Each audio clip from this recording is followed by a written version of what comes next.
So today I wanted to talk about writing two-tiered multiple choice questions, primarily because of the link to assessment and a lot of what we've been hearing from faculty due to the shift to online instruction has been centered around how assessment might change in an online environment. And I think a lot of people are already using multiple choice questions, multiple choice items. And so in some sense, you're halfway there to creating two-tiered multiple choice items, which can then be used, in online settings, but both can also then be used when we're hopefully back to in-person instruction very soon. Yeah, so two-tiered multiple choice questions have been around for not as long as multiple choice questions, but David Tregest and colleagues really started to adopt them a couple of decades ago, and there is some literature primarily in science and science education regarding two-tiered multiple choice items. I don't know how well used they are beyond that. In my search for items to use as examples, most were related to the sciences and some papers on mathematics, but I didn't see too much extending too far beyond that. So the plan for today is to look at some sample items. A lot of these are from published articles on the development of two-tiered multiple choice questions, to look at the features. And there's a couple of different ways to score them, which we can talk about, sort of pros and cons of those scoring patterns. I thought in order to better understand how to write a two-tiered multiple choice question, we should go back and look at some of the best practices for writing multiple choice items, some of which you may know, some of which may be new to you. So feel free to jump in at any time if I'm telling you things that you're already familiar with. I want to talk a little bit about the countermeasures for cheating, which is really where I see these two-tiered multiple choice questions kind of coming in an online environment. There's a little bit more you can do to try to prevent cheating. And so a lot of faculty are concerned about cheating in an online environment, and the short answer is there's no real foolproof way to entirely prevent it. All we can do is make the time commitment on students' part to cheat longer than it takes to actually answer the questions. And so having these two-tiered multiple choice questions allows us to move things around and shift things more than if we just had a single item. So we'll look at some of those. There are a lot of published multiple choice items out there that a lot of people are not familiar with.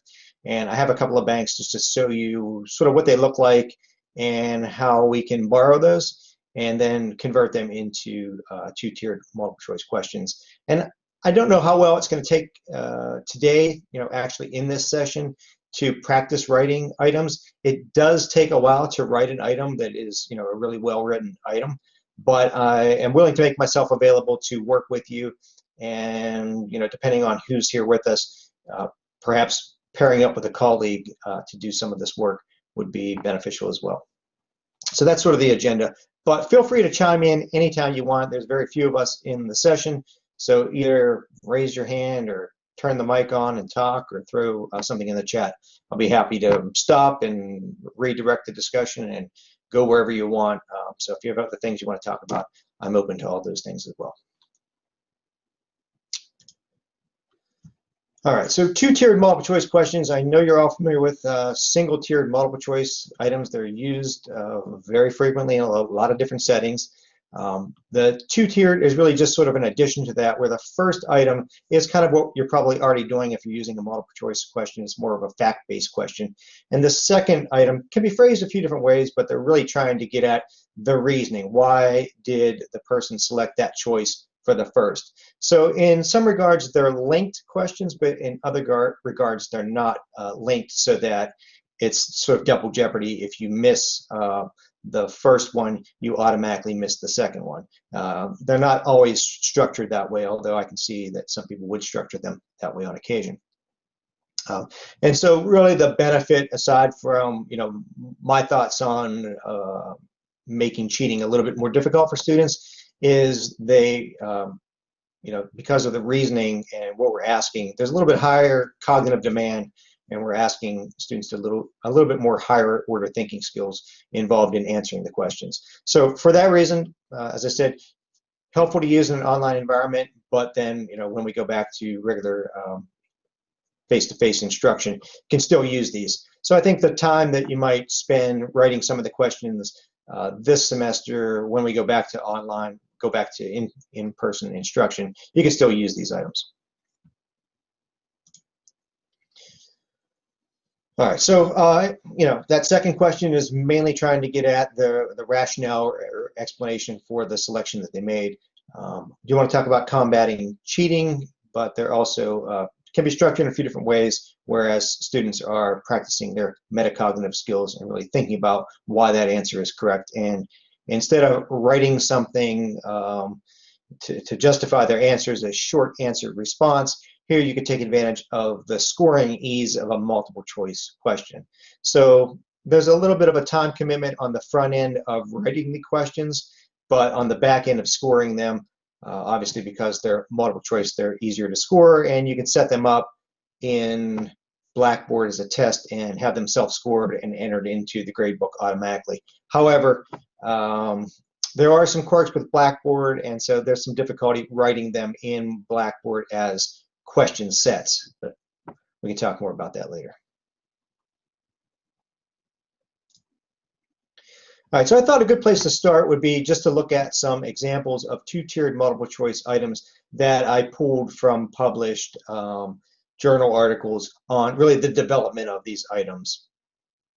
So these are sort of exemplars. You can see that compared to a regular question that we might use, they are oftentimes a little bit more involved, and for that reason, as I said, they do take a little bit more time to write them well.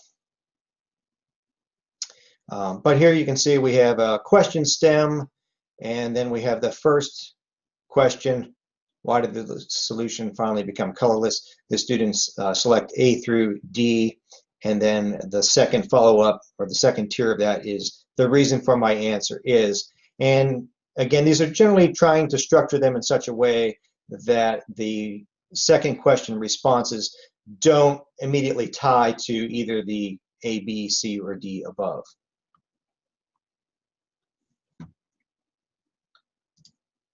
Another example, here we have a circuit, a little small to read on your screen.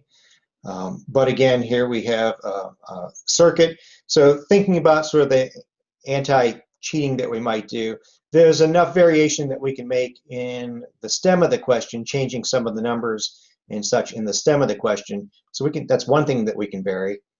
Then we have the answer choices for the first question that we could vary a little bit, move around. And now we have the second set of questions, or the second set of answer choices, where we can move those around a little bit.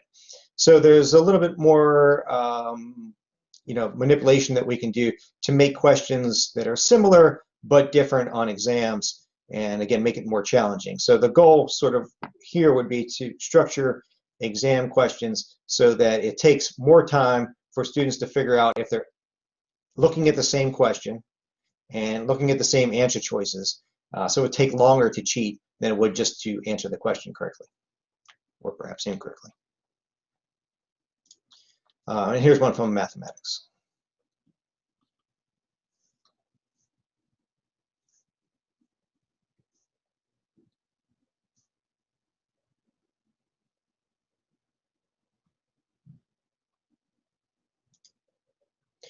And as I said, there's a couple of different ways that you can score them. Perhaps the easiest, especially if you're going to use a self-scoring, something like Blackboard test function, where you can set it up to self-score the correct answer. 1 point each would be the easiest way to do that.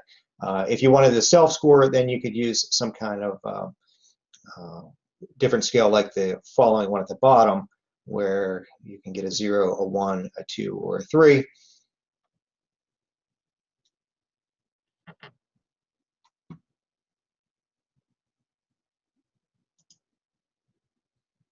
All right, so I already kind of talked a good bit about the countermeasures for cheatings, but in an online setting, we're going to have to, if we want to ask questions in a multiple choice format, we're going to have to make some variations one way or the other. The only real way around that is to ask more open-ended kinds of questions, essay kind of questions, or problem-based questions that are unique to each individual student. So yes, there's a time commitment to developing the two-tiered multiple choice question, but I don't know that it's as time-consuming as some of the other methods that we might use to try to combat cheating. So we can make multiple versions of the test. We know that we're probably going to have to shift to using less frequent and smaller assessments rather than sort of the midterm and final approach that is more typical across the university. So breaking it into smaller assessments makes it more manageable both for you as the instructor writing the items, writing fewer items at a time, and for the students, you could more narrowly gauge the time that you might allot to students doing these. So again, in the Blackboard function, you can put the time limit on these, and that really forces the students to answer the question rather than trying to do other things in the sort of nefarious ways to work with one another to try to find the answers or cheat. So we can change the question stem, but we can keep the answer choices the same. So we can change, as I said, some numbers in the stem of the question, and then we can also shuffle the order of the first answer set and the second answer set. And so all of those things together can make it really difficult for students to figure out sort of what question they're talking about. And a good example of that is from this next question bank. You can see here that there's two items. They both refer to the sort of stem at the top. Now what I would do here is break this up into two different questions. So we'd have our first item, item 1.1 and 1.2. That may be, let's say, questions 3 and 4 in your exam, and the following might be, questions 14 and 15 or something like that. Or another way to do it, right, would be to, for half of the students, use the first item, and for the other half, use the second item. But they're very similar. They have the same picture. And so this might cause the students, if they are trying to cheat, to really have to take some time to figure out if they're talking about the same question. But you can easily move these around. The only thing that has to happen, right, is item 1.1 needs to come before 1.2, and 2.1 needs to come before 2.2. So they are kind of sets that way.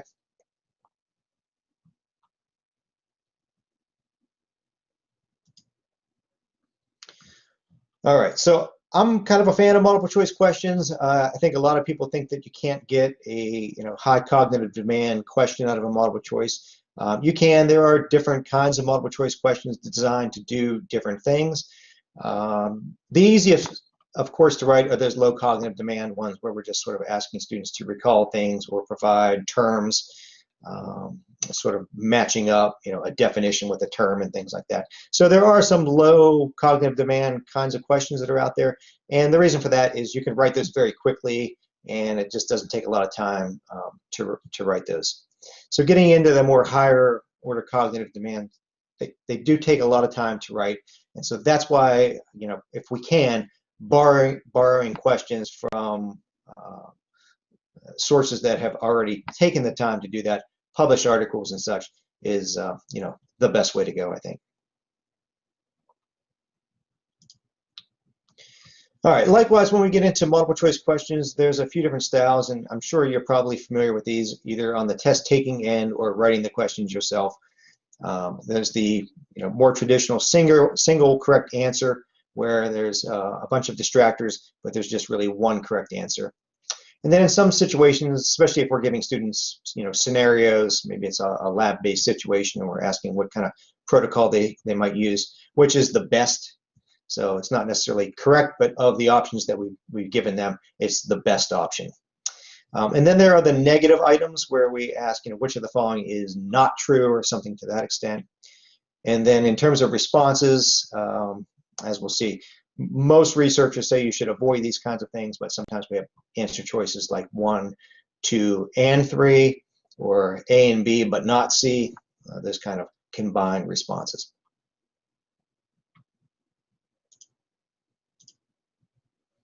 All right, just so that we're all using the same terminology in terms of a multiple choice question, there's really 3 parts. There's the stem of the question, and then there's the correct answer, and then the other answer choices we typically refer to as distractors. And so I thought we should just talk a little bit about the sort of best practices for each of those three components, the stems, the answer choices, and the distractors, because we really need to do this now, not once, but twice for the second tier. All right, so goes without saying, but one of the things that I see, and I should back up a little bit in saying this, I spend most of my time as a science educator in the Department of Physics, Astronomy, and Geosciences. So I work with pre-service teachers and to a lesser extent in-service teachers.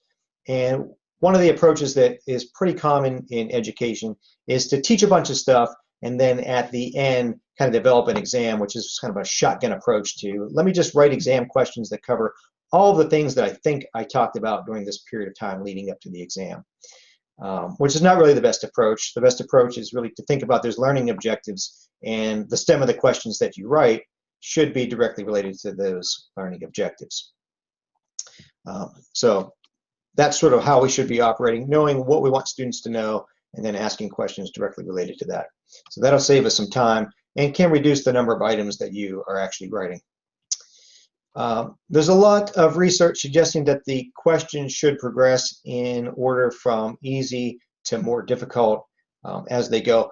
But in this scenario of using two-tiered multiple choice questions, that's not always something that's possible.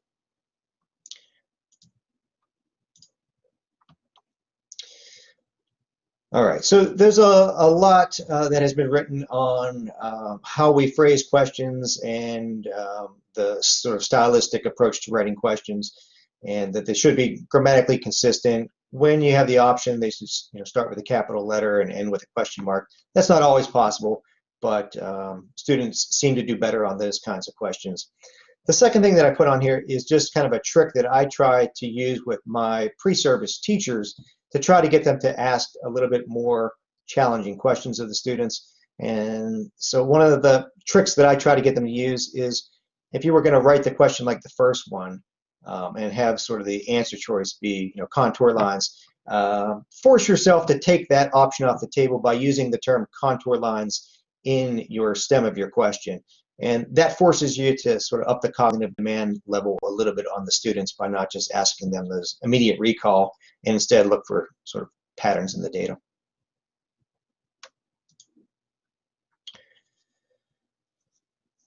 So the research is pretty clear that we should stick to positively worded questions, although I still find myself writing on occasion some negative phrased questions. And at the bottom it says to underline those, use boldface or capitalize. I tend to use multiples of those, so I might use boldface and underline it to make sure that the students really see that it's, which of these is not the best. And then in terms of, writing the stem of the question, saying things like always or seldom, we should try to avoid those when possible, because students could look at that and read that, well, what do you mean by always? Maybe most of the time, but not always. There might be one instance where this doesn't fit, and so that might give them some reservations about answering the question. The distractors that we use, there's some research about how many distractors is a good number. Oftentimes we see 4 used pretty commonly, and the research is really suggesting that 3 distractors is optimal. So that's 1 answer choice and then 3 distractors. And students can answer those a lot quicker, but you can also write those a lot quicker because you're not coming up with as many distractors. Those distractors should be plausible. They should be sort of parallel in the way that they're written. There shouldn't be something about the correct answer just because of the way that it's written compared to the distractors that might key the students into that being the correct answer.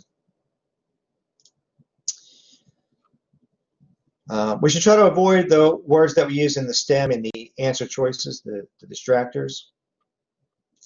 And if there is a logical order, sometimes alphabetical order, if they're sort of 1 or 2 word answers, is a good way to arrange distractors, unless you're trying to set up multiple versions of the exam where you might shuffle those. Again, avoiding in the distractors those same words, usually, often, always, never, and so on. If there's literature or just your prior experience tells you that students might have misconceptions, using those misconceptions as a distractor is really valuable in telling you whether students still maintain that misconception after instruction. And so including those as distractors is a best practice as well. And again, most researchers suggest not using all of the above or none of the above as a answer choice item, a distractor. All right, so we can randomize these, as much as possible to prevent cheating. However, there is some evidence that ordering the questions sort of sequentially in the order that they appear in the class helps students recall that information. But that's not always possible, especially if our goal is to shuffle things to sort of negate cheating.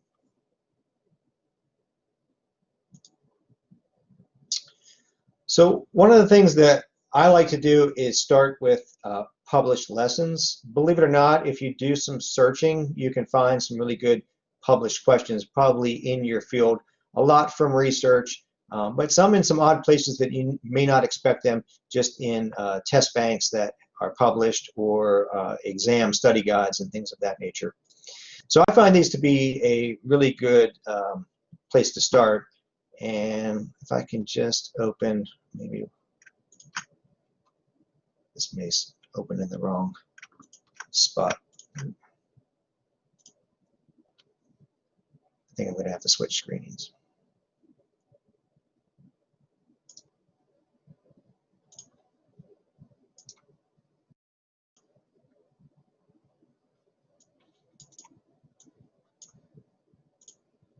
All right. So this is for physics and astronomy. This is a database set up by AAPT, the American Association for Physics Teachers. And you can see here that you can find assessments in this database. You need to sign up for them and essentially prove that you're an instructor and not a student just trying to get answers. And there are quite a few test banks here, some of them pretty commonly used by physicists across the country. For example, we use in our department the FCI. We've used that for assessment items.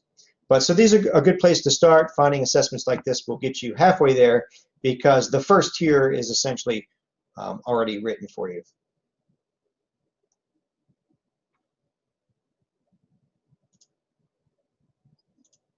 And the second place I like to go is this. Although it looks like a pretty shady website, it's really the British Columbia has a fairly extensive exit exam for grade levels. And I have found that these work really good as questions for introductory classes. So for the introductory geology class that I teach, the grade 12 geology exam and some of the concepts from geography fit into the earth-based science class that I teach. And so there are lots of previous exams here. I'll just click on one so you can get a sense of, they kind of look like your typical standard test that students would take, where they use lots of images and graphics. And so the kinds of questions that maybe you as an instructor would take you a long time to put together the graphics and all those kinds of things.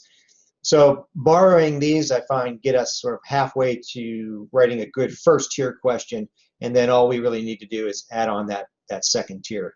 So I like this particular website because if I can get back to the first page, there's a good bit of different content areas that are covered by this exam, and it varies from grade level to grade level. So I've used that pretty extensively for my geology class and my earth-based science classes.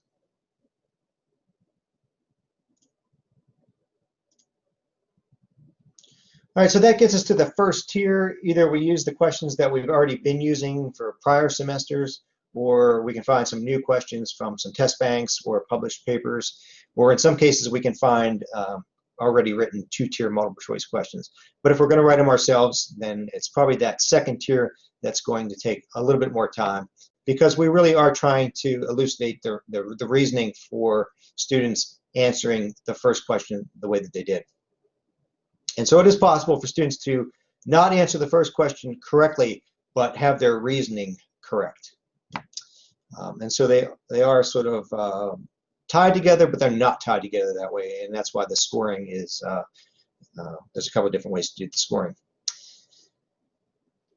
So the reasoning choices in the second set should be, simple factual statements that are either true or believed to be true by most of the students. And so this can be informed by research on the topic or just the way students have responded to previous questions. And if you've used more open-ended short answer response or essay questions in the past, you can use sort of the student typical correct and incorrect answers or responses to then change them into answer choices or distractors. So the first one seems pretty self-explanatory, but to write it, I found this takes a good bit of time really to do a non-obvious relationship where if you answer the first part, the first item correctly, then you automatically sort of are able to answer the second item.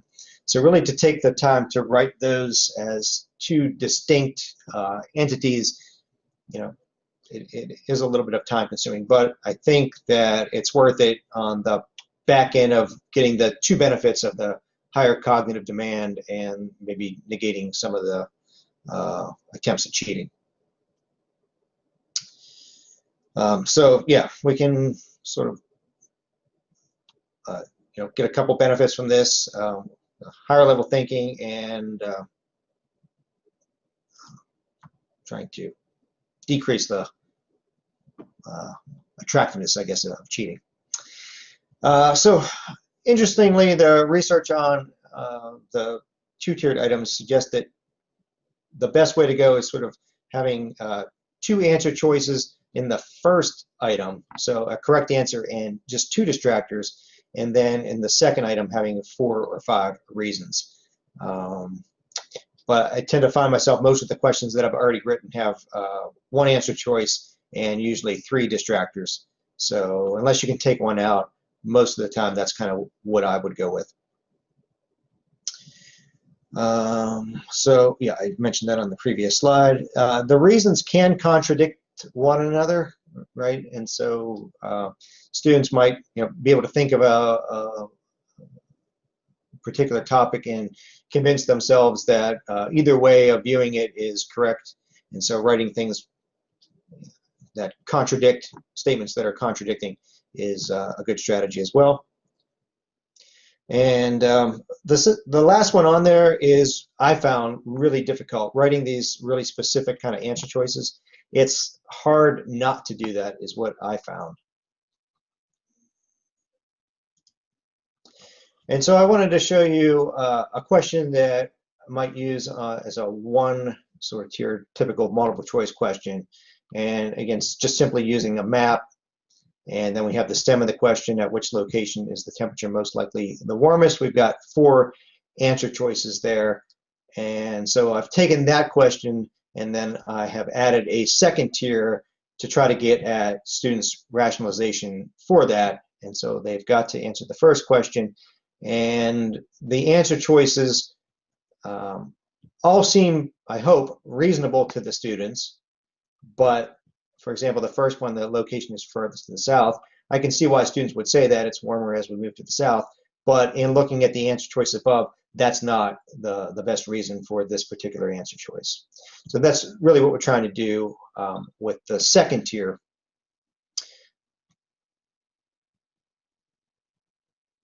And by the way, if I didn't say it, that first question, that first map, I got from the previous source that I just showed you, the British Columbia exit exam for geography.